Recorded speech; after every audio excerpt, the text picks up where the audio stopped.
Ngomongnya Cak Mul agak cepet-cepet ini karena ada yang mau dikerjakan habis ini, jadi bikinnya konten ini buru-buru ya konco-konco.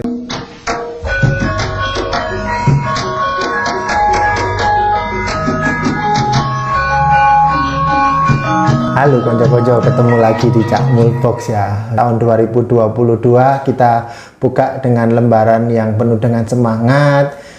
Kita ambil hikmah dari tahun 2021 kemarin. Mungkin ada beberapa rekan kita yang meninggalkan kita ya karena pandemi yang berkepanjangan. Yang penting kuat, terus jaga kesehatan konco-konco. Jangan lupa tetap prokes ya, karena kondisi sekarang ini Cak Mul tadi baca itu kok sudah mulai meningkat nih yang terpapar COVID. Oke, tapi yang jelas jangan menyerah, kita harus bersemangat, dan yang pasti kita harus punya cita-cita di tahun 2022 ini. Kepanjangan nih prolognya Cak Mul, cuman ya itulah ungkapan yang membuat kita menjadi semangat dalam menyongsong tahun-tahun berikutnya. Hari ini Cak Mul mau bikin konten, masa bikin konten ya, ngobrol lah ya konco-konco, ngobrol mengenai, tetap ya berhubungan dengan properti. Cak Mul di sini mau ngajak ngobrol teman-teman lagi konco-konco tentang rumah tumbuh. Mungkin konco-konco ada sebagian yang pernah tahu ya rumah tumbuh itu seperti apa, tapi kalau yang belum paham tentang rumah tumbuh, coba Cak Mul kulik ini apa sih secara umum tentang pengertian rumah tumbuh dan manfaatnya bisa digunakan untuk kita, untuk referensi maksudnya konco-konco. Jadi konsep rumah tumbuh ini yang Cak Mul tahu ya, itu sebenarnya sudah lama ya konco-konco, dimana para developer atau investor pengembang perumahan besar ini biasanya mereka menyediakan yang disebut dengan model atau desain berbagai tipe rumah, tidak hanya tipe standar yang pada umumnya ada model yang disebut rumah tumbuh. Kenapa disebut rumah tumbuh ini? Sebelumnya Cak Mul mau informasikan, pasti suara konsumen itu didengarkan oleh para developer itu, sehingga apa yang diinginkan oleh konsumen itu menjadi bagian dari strategi pemasaran agar konsumen itu tidak lari kemana-mana loh, tetap membeli rumah di kawasan perumahan yang disediakan oleh developer tersebut. Lah, kita kembali lagi ke rumah tumbuh. Apa sih Cak Mul rumah tumbuh itu? Mungkin awam ya bagi telinga kita ya mengenai rumah tumbuh itu seperti apa. Di sini Cak Mul mau memberi informasi apa sih sebenarnya rumah tumbuh ini. Cak Mul biasa ya mau lihat laptop dulu karena Cak Mul nggak pernah hafal tentang definisi rumah tumbuh, padahal Cak Mul sendiri yang nulis ini konco-konco. Jadi definisi rumah tumbuh itu Cak Mul di sini nulis yaitu rumah tumbuh adalah rumah yang tersedia atau dibangun di atas tanah dengan bangunan yang terbatas dan memiliki sisa tanah yang masih bisa digunakan, ditambah direnovasi pada saat yang tepat. Jadi bahasa umumnya itu kita memilih atau membeli rumah nih, rumahnya itu memiliki sisa tanah yang lumayan luas konco-konco. Lah itu ketika kita membutuhkan, kita bisa expand baik secara horizontal maupun vertikal sesuai dengan kebutuhan kita. Contohnya ketika kita masih hanya sepasang suami istri nih, belum punya anak atau buah hati, kita kan nggak perlu kamar banyak.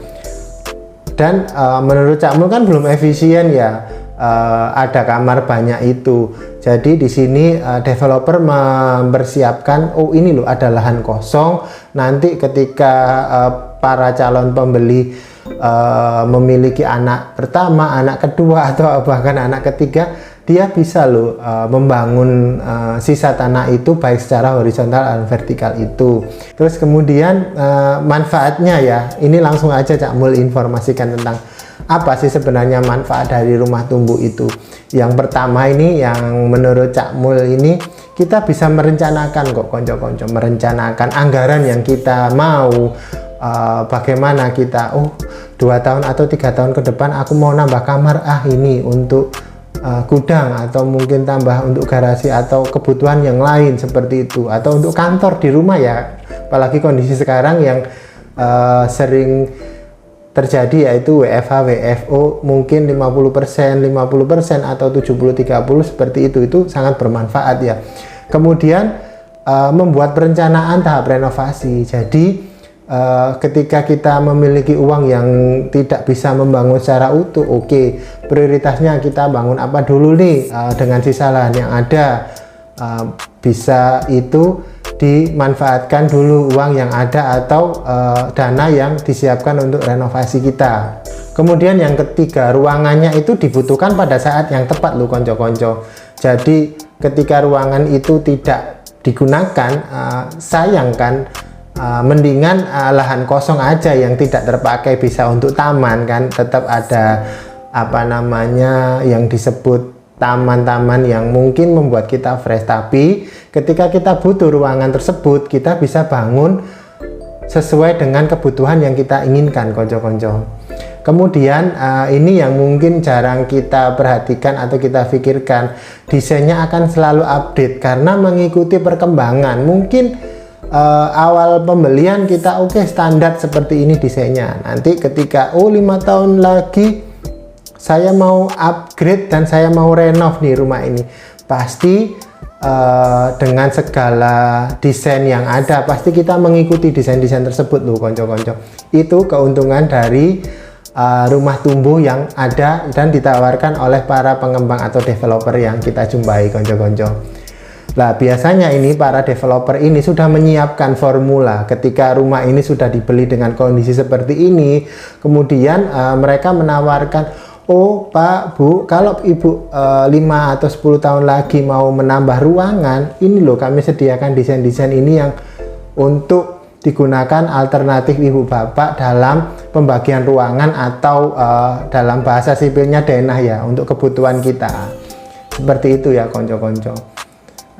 Ngomongnya Cak Mul agak cepet-cepet ini karena ada yang mau dikerjakan habis ini, jadi bikinnya konten ini buru-buru ya konco-konco. Jadi ada baiknya kalau memang konco-konco masih menginginkan lahan yang besar tapi budgetnya nggak cukup ini Cak Mul, nggak apa-apa, bisa konco-konco sikapi dengan membeli rumah dengan rumah tumbuh itu. Toh memang lahan itu pasti akan mahal ya, setiap tahunnya akan naik. Jadi manfaatkan itu peluang yang diberikan oleh developer ketika ada penawaran rumah tumbuh yang disediakan oleh mereka.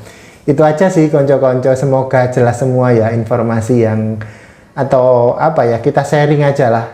Cak Mul kan nggak merasa punya ilmu banyak, tapi sepengetahuan Cak Mul seperti ini kita sharing. Mungkin kalau konco-konco ada masukan, monggo. Kayaknya sudah mulai banyak nih konco-konco Cak Mul yang memberikan masukan di channelnya Cak Mul ini. Itu aja dari Cak Mul, semoga bahagia ya di tahun 2022. Terima kasih dan sukses selalu.